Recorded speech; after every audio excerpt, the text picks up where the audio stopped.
It's Tuesday in Simpsonville, South Carolina, and we're supposed to get down into the teens tomorrow. Up on the mountain where we have our place is supposed to go down into the single digits, like 7 or 8 degrees. So all of you that live in Florida can razz me all you want now about the weather we're having as compared to what Florida's experiencing. But summer's coming, so we'll talk to you when you're in the 90s and we're in the cool 70s. We're in the book of Romans. 4 parts to Romans: the power of God, the righteousness of God, the sovereignty of God, and the expectations of God. In chapter 1, we've already looked at the power of God. And as we continue in chapter 1, we're going to look at the 3 types of people that Paul says the Roman church ought to be aware of. The first one I would classify as rebels. That is, those that, according to chapter 1, beginning at verse 21, are those that think they're wise but are really fools, those that exchange truth for lies, those who are disobedient to parents, those who are envious, greedy, those that are boastful, and the list goes on and on and on in that section of chapter 1, from verse 21 all the way through verse 32. Rebels, they rebel against God in every way. The second type of people that Paul talks about are self-righteous. Chapter 2, verses 1 through 16, they're judgmental. They don't approve and will look down their spiritual noses, if you will, at other people that are claiming to be Christians. They're ones that don't appreciate the grace and the mercy of God that's shown towards them. They completely forget about that, so they show no mercy and grace to others. They're also people that show partiality based on what they have or if they meet up to their standards. There's certainly that goes through chapter 2, verses 1 through 16. The final type of person are legalists. These are people that live by the letter of the law but miss totally the spirit of the law. Scribes and Pharisees were a very good example of those that were legalists.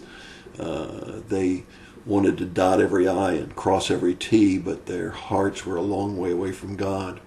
You'll find it in chapter 2, verses 17, following all the way through to chapter 3, verse 8.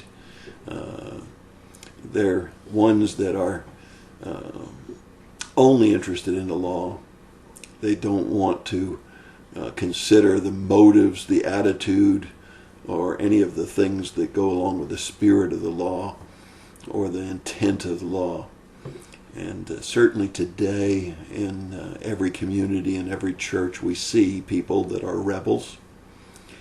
We see self-righteous people who think that they have arrived and that they're perfect.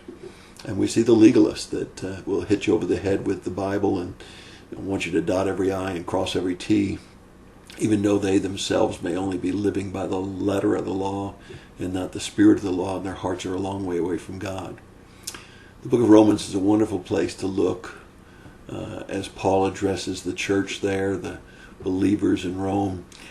He deals with probably one of the most interesting doctrinal statements that you'll find anywhere in the scriptures. Deals with an awful lot of subjects that we ought to be familiar with. I want to really encourage you to follow along in the book of Romans as we go through this series and read carefully the words that are there. There's so much there that we couldn't possibly do it in a 5-minute devotion. But one of the things that we want to find is the balance in life, not being rebels, not being self-righteous, looking down our spiritual noses at others, and not being a legalist that will strain at a gnat and swallow a camel because we've forgotten about the attitude and the motives of doing what's right. Jesus certainly was against all 3 types of people. We need to find that balance. And once again, we can ask ourselves, what would Jesus do? What's the spirit that he taught us that we ought to live by? It's your thought for the day. I hope it's a challenging thought, and I hope you'll take an honest, serious look at your own life and see if you fall in one of those categories in your life. I hope you have a great day. We had a wonderful day of worship on Sunday, and God truly used the testimonies of 3 lay people at Temple Baptist Church that are serving in the congregation and not on ministerial staff to have a great service, and the music was fantastic. Just can't tell you enough. But if you live in the Simpsonville area, I want to really challenge you to come and try Temple Baptist Church on Curtis Street. God bless you and have a great day.